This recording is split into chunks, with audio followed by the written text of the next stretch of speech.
At my sister's engagement celebration, her fiancé tugged my seat out from under me. I hit the ground. "That's where you belong, pal," he said. The guests tittered until his father's gaze locked onto me. "Sir, is that you?" What unfolded next isn't captured in any snapshots. My name's Miles. I'm 33, the eldest sibling, the one who drives everyone home. The go-to when the internet flickers. I work full-time managing stock at a home appliance warehouse, tracking cereals, handling shipping tags, coaxing forklifts to life with kind words. After hours, I fix phones for extra money. I live in a one-bedroom above a barbershop that blasts the same songs daily from 7 to 10 a.m. My receipts pile in a shoebox, and a phone spreadsheet labeled "Stay" afloat asterisk. It tracks rent, groceries, fuel, and the inevitable asterisk unexpected asterisk. The unexpected always wins. My sister, Ava, is 28, the golden child. Mom says she lights up any space. What she really creates are dreams without dollar signs. If I mention costs, Mom calls me stingy. When Ava says, "I've got a vision," Mom applauds like it's a live show. Our father left when I was in high school, leaving a toolbox and a habit of dodging calls. I kept the toolbox. Ava got engaged to Damien in July. Damien's the type who sports shades indoors and calls servers chief. He posts hustle hard at midday. He's full of grand schemes but short on paying bills. Mom adores him because he calls her Ma and brings flowers he didn't pay for. The engagement bash was at a venue straight out of social media. Chandeliers with too many bulbs, gilded chairs, a fake rose wall for selfies. I wore my only suit. I brought a modest gift to make peace with a room that never welcomed me. They placed me at a long table by the blaring speakers. The DJ cranked the volume to drown out thought. The toasts kicked off. Someone clinked a glass. The Godfather shared a tale that was mostly about himself. Polite chuckles followed. I sat, smiled, sipped water, and calculated how many hours I'd need to fix my car's brakes. As I pulled my chair closer, it jerked back, not a wobble, a pull. I lost balance and crashed to the floor. The room noticed before I did. A gasp, then laughter rippled. My elbow slammed against the tile. My mouth tasted copper. Damien stood behind me, hands raised like a showman unveiling a trick. "That's where you belong, pal," he declared into the mic as if this were a comedy club, not a dinner. The laughter grew. The bridesmaids giggled to keep things light. Ava hid her smile like it was a cute video. Mom's face held that mix of disapproval and amusement. I stayed down a moment, scanning the crowd. I could have caused a scene. I could have tossed the chair. Instead, I stood, set the chair right, sat, and kept my hands steady on the table. I wasn't going to act out anger for a crowd that call me overdramatic, then post about joy. Someone's stare hit me. From the head table, a man in a sharp suit studied me like I was a riddle. Strong jaw, expensive watch, posture better than ours. I knew him from pictures. Damien's father, Victor, owner of something big. The family whispered deals when they said his name. He leaned forward, squinting. His expression shifted. Then he rose and approached, weaving past a server with a tray. "Sir, is that you?" he asked. He called me sir. The room wasn't built for that word on me. Damien laughed, trying to spin it. "Dad, meet Miles," he said. "The Joker." Victor ignored his son. He kept staring at me like I'd stepped out of another tale. "What are you doing here?" he asked, voice too soft for the mic, too loud for a whisper. "It's my sister's engagement," I said. "I'm her brother." He blinked like my words didn't compute. His eyes darted to Damien, then back to me. "We need to talk," he said, and his tone drew eyes. "Dad," Damien stretched the word like taffy. "What happened next isn't in the pictures. I'd later tell a friend. The photos show a chair, a smile, a toast. They don't show my phone buzzing 2 hours earlier with a bank alert. They don't show a folder on Victor's desk with my name. They don't show a line item. Application Miles A. Hart, joint credit, co-applicant Ava Hart, initiated by Damien R. They don't show how often the unexpected wins. The chair wasn't the first time I'd been pushed down for this family. It was just the first time they laughed openly. Rewind our home and you find small cash and big dreams. At 12, I saved coins for a second-hand bike. At 11, Ava took cash from Mom's purse for sparkly pens. When I asked for it back, Mom said, "Don't be petty." We learned our parts early. I could carry burdens. Ava could steal the spotlight. At 16, I worked at a grocery store and bought a beat-up Honda with cash. When I scratched the bumper, Mom called me reckless. When Ava dented her borrowed car, Mom said, "Accidents happen." I learned you can be wrong loudly because you're expected to be right. Ava learned she could be right loudly because she was expected to be adored. College wasn't for me. I did one semester before the funds dried up and the numbers didn't add up. I started stacking crates. I liked solving problems you could touch. I liked that a pallet doesn't care if you grin. Ava sampled majors, then tried being an influencer. Then she tried men who liked the idea of trying. She mastered asking for help in ways that made refusing feel rude. "Just till Friday," she'd text. "Cards blocked. Can you link yours to this app for my brand's makeup? I'll remove it right after." Or, "Mom's electricity is due. I'm short from investing in myself. You're the practical one." I started a spreadsheet called Family. It began as a joke to stay calm. It became a ledger because numbers ground you when others are unpredictable.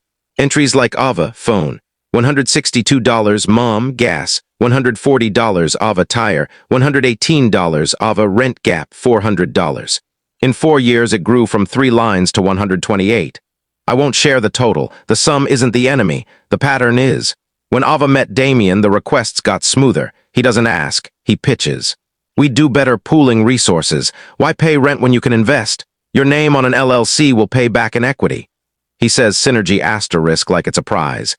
He and Ava planned the engagement party with others' favors. "We'll get it free for exposure," Damien said. Exposure asterisk is what people say when they want to dodge the tab. The venue still needed a deposit. "Guess who got texts at 11 p.m.? No," I said. It felt like lifting a weight. "You're heartless," Mom said. "We'll repay you," Ava said, her voice almost musical. "I'm not your ATM," I said. They found another way. Maybe Mom paid, maybe the venue took the exposure bait. My phone stayed quiet for 3 days. Then 2 weeks before the party, a local number called. "Hi, this is Bree from Red Oak Bank," the voice said. "I'm verifying the joint credit application you began today." "I didn't start anything," I said. My gut sank like a misstep. "Oh," she said, "it lists you as primary, Ava Hart as co-applicant, online start in branch completion." "Which branch?" I asked. "Kingsford," she said. "That's by Damien's gym and Ava's place." "I didn't approve that," I said. "Flag it as fraud and block any action." She walked me through the process: fraud alert, credit freeze, report filing, ID affidavit. She gave me a contact for their regional office, Victor Russo. I saved the number but didn't call right away. I was at the dock, and a trucker was shouting about a lost pallet. Real life doesn't pause for theft. That night I called. A man answered, voice calm like he never needed to raise it. "Victor Russo," I explained. He didn't ask for repeats. "We'll halt any attempts from this branch. You'll need an affidavit to seal this." His tone was direct. He didn't say misunderstanding asterisk. He said crime. "Do you know who might have done this?" he asked. "My sister and her fiancé," I said, and the words tasted bitter. "How do you want to handle them?" he asked, a question I didn't expect from a banker. "In writing," I said. "No shouting matches in kitchens." "Good," he said, sending forms in minutes. I filed the affidavit, froze my credit with all bureaus, set a secret passphrase on my accounts, and removed my card from Mom's apps. I printed the branch's camera policy in case I needed proof. I printed my family asterisk ledger. Sometimes numbers stop resentment. 2 days before the party, Mom called. "Pick up ice," she said, like my name hadn't been stolen. "I'll bring ice," I said, because spite isn't a wall, paperwork is. Party day came with tight shoes and tired jokes. A chair slid. I hit the floor. Laughter followed. Then Victor saw me. The sound missing from the video was my phone buzzing at 5:12 p.m. with a red oak text. Attempted in branch completion. Blocked per fraud flag. And the sound 2 hours later was the steel in a father's voice recognizing the man his son tried to exploit. Victor led me to a side room, the kind for coats and tense talks. The door clicked shut. He eyed my elbow like he regretted his son's hands. "You're Miles," he said, as if confirming a cosmic prank. "The fraud alert on my desk today. Your affidavit, your sister and my son." "Yes," I said. He rubbed his jaw, aging briefly. "And he gestured toward the hall, pulled a chair. "That's where you belong, pal," I said, flat. He inhaled sharply, looking weary. "I taught him better." I stayed quiet. Every parent says that when faced with their child's truth. He straightened. "Do you authorize any credit line with Red Oak in your name?" "No," I said. "Do you allow my son or your sister to open anything with your name?" "No," I said. "Do you want this pursued as fraud with the authorities?" "Not yet," I said. "I want it recorded. I want it stopped. I want a paper barrier they can't call a mood." He nodded like my answer fit. "Good. The attempt's frozen. We'll review any activity on your profile from the last 60 days. He sized me up. "Have you told your mother?" "Not yet," I said. "She'll call me cruel, her favorite word." He tilted his head. Money makes people call principled men cruel. He said it like a truth learned too late. Victor, I said after he corrected my Mr. Russa. I don't want a scene in there. I don't want to ruin her party. You didn't, he said. They did. He handed me a business card. If I can do one thing as a father who failed to raise an honest son, he said softly, it's this. I'll stand with you when you say no. We returned to the hall. The DJ played a song about eternity like it was a promise. I sat. Victor stood behind Damien, hand on his shoulder like he might pull him back or push him down. Damien, he said, voice heavy. We need to talk, not later, now. Damien tried to play it off. Dad, don't ruin the mood. Victor didn't budge. Which of your moods thought you could open credit in another man's name? The room pretended not to hear. Eyes stayed forward, Damien laughed. It was for a gift, he said. A surprise for Ava, family. Victor looked at me, then his son. Family isn't a credit line, he said. You'll apologize for the chair. Dad, now. Damien faced the crowd, saw the show was over, and turned to me with a rehearsed, sorry, pal. He said pal like a pause. He avoided my eyes. Now the other matter, Victor said. Damien stared at his father. You're doing this here? You did it here, Victor said. Ava gasped like someone stepped on her foot. Miles, don't be like this, she said fast, as if my silence was the problem. It's a mix-up. There it is, I said quietly. Mom stepped in. We don't drag family through the mud, she said, using her go-to line instead of thought. I'm not, I said. I'm taking my name out of your cart. A server with a tray hesitated, then moved on because the plates were hot. The room wanted someone to end it. I stood, legs itching to leave, not to perform. I spoke low, just for the table. Here's the deal, I said. You don't use my name, my social, my credit, my address, or my card. You don't open accounts with me on them. You don't add me to anything without my written okay. Ava said, you always make it about you. I nodded like she'd said something real. It is about me, I said. It's my name. Damien started a new pitch, and I raised a hand. I'm done with speeches. Also, I said, pulling an envelope from my jacket. This is a letter to Red Oak saying only I touch my profile. It's got the affidavit copy, the fraud alert copy, and this. I slid a single page to Ava, a list, every asterisk just till Friday with dates, amounts, not a bill, a reflection. Mom whispered petty. No, I said. Exact, Damien scoffed. This is payback. It's not payback, I said calm, it's closure. Victor's hand tightened on his son's shoulder. You won't touch his accounts, he said. You won't ask your mother to. You won't ask anyone here to vouch for your integrity. Damien's jaw clenched. You're embarrassing me. You did that, Victor said. I set the envelope by my water. My gift's still a gift, I said to Ava, because I'm not a villain. It's a check and a note. It's for a bridal seamstress and alterations. Too many women suffer dresses that don't fit because the budget vanished. Ava blinked. Surprise flashed. Then pride tried to creep back. See, she told the table, he's kind. I'm not kind, I said. I'm clear. I left then, no dramatics, chair tucked, napkin folded. I nodded at Mom. She didn't nod back. Victor walked me to the door like a guard hired by a sentence. At the exit, he said, you're doing what I couldn't at your age. Say no, I asked. He shook his head. Live it. Outside smelled of lemons and chill. My phone buzzed. Red Oak. Attempted completion at 7:48. Blocked. I pocketed the phone and stepped into the night, my name back in my wallet. The next morning, my phone was a storm. 27 missed calls from Mom. 10 from Ava, 8 from unknown numbers, probably cousins. 2 from Damien, leaving voice notes like a playlist. You made a scene, you shamed my dad, you could have talked man-to-man. You think you're better with your spreadsheet. I let them stack until they felt small. Mom's texts were a cycle, anger then sugar. You ruined Ava's night. We don't air dirty laundry. We need to talk. I know you're hurt. You went too far, family first. I sent one reply. No money or housing by phone, email only, no accounts with my name. She wrote, this isn't about money. It's always about money. Ava posted a childhood photo of us. Some people never grow. Comments, facts, blood's thicker. Haters gonna hate. I deleted the app for a week, not a statement, just for peace. At lunch, I called Victor. You don't have to stay involved, I said. I do, he said. He's my son. He's your grown son, I said. He sighed. Fair, I cut him off from family accounts. He's livid. He'll learn or he won't. Thank you, I said. He paused. Need anything in writing for your records? The question hit like unexpected kindness.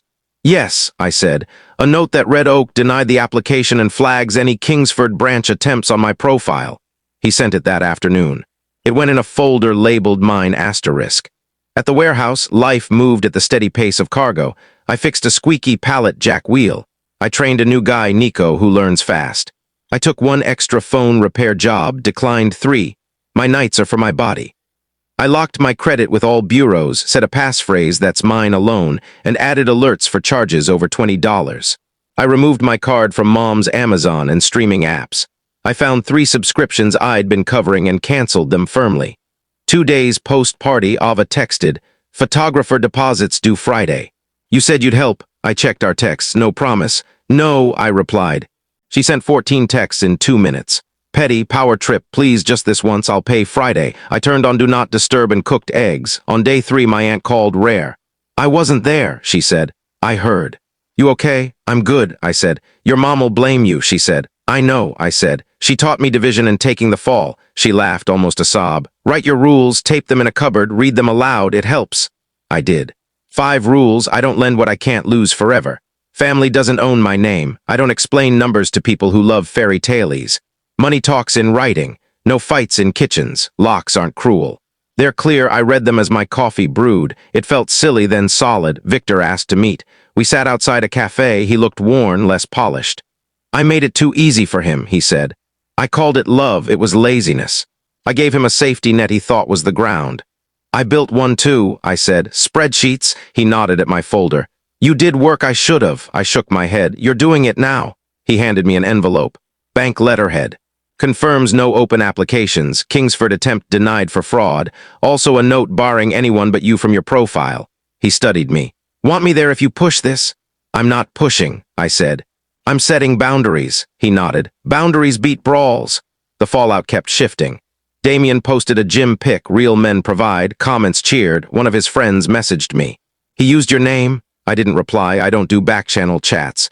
A week later, Mom showed up unannounced. I didn't let her up. "Email," I texted. "Don't be absurd," she replied. I repeated email.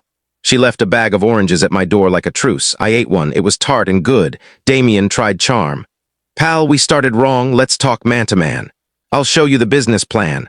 I wrote no. He wrote, "You're scared." I wrote no. He wrote, "Come to dinner." I wrote no. A week later, Ava sent a spreadsheet screenshot. 3 small vendor payments highlighted C. "We're handling it." "Good," I wrote. "Handle the rest." She sent a meme about remembering who helped when you had nothing.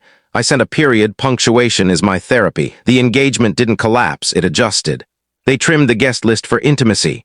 The rose wall looked smaller in photos. Mom posted a sunset. God provides. I liked it. Even con artists love sunsets. 3 months later, life's mundane in a healing way. Fraud alerts slowed. Bank texts feel like updates, not alarms. The warehouse hums. My car still needs brakes, but I can plan for them instead of praying at stoplights. Ava and I text like siblings with a shared name, not a shared wallet. She sends dress photos, frilly bright, and asks, "Too much?" I say, "If you love it, it's fine." She doesn't ask for cash there, that's progress. Mom's tone softened.